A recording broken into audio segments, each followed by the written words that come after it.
আপনার সামনে কেউ হঠাৎ অজ্ঞান হয়ে পড়ে গেল, আপনি কি করবেন?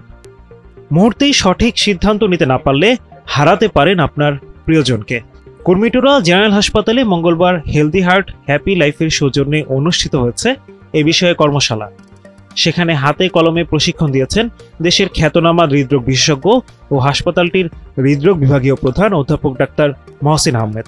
ডাক্তার মহসিন আহমেদ জানান, কার্ডিয়াক অ্যারেস্ট হলে সময় সবচাইতে বড় ফ্যাক্টর।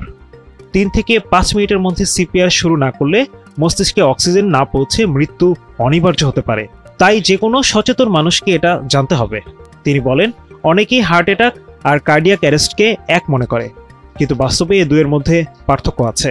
কার্ডিয়াক অ্যারেস্ট মানে হঠাৎ হৃদযন্ত্র বন্ধ হয়ে যাওয়া, আর তখনই দরকার হয় সিপিআর এর।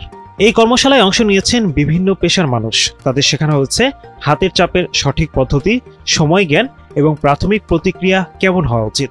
সিপিআর দেওয়ার আগে আক্রান্ত ব্যক্তিকে জোরে জোরে ডাকতে হবে, কোনো সাড়া দেন কিনা বোঝার জন্য।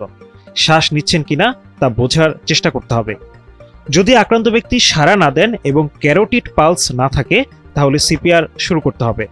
2 হাতের তালু এক করে বুকের মাঝের অংশে রেখে বুকে চাপ বা চেস্ট কম্প্রেশন শুরু করতে হবে। প্রতি মিনিটে 100 থেকে 120 বার হিসাবে দিতে হবে। চাপ দেওয়ার গভীরতা হবে প্রায় 5 থেকে 6 সেন্টিমিটার বা 2 ইঞ্চি। বুকে প্রতি 30টি চাপ দেওয়ার পর 2 বার কৃত্রিম শ্বাস দিতে হবে। আক্রান্ত ব্যক্তির নাক বন্ধ করে চিবুক ধরে মুখ হাঁ করিয়ে শ্বাস দিতে হবে। এক্ষেত্রে নিশ্চিত করতে হবে যে বুক উপরে উঠছে। আপনার আশেপাশের মানুষদেরও সচেতন করুন। স্মরণ রাখুন, সঠিক সময়ে সঠিক পদক্ষেপ নিতে পারলেই জীবন বাঁচে। সুস্থ থাকুন, সচেতন থাকুন। Fakhrul Shaheen, NTV online.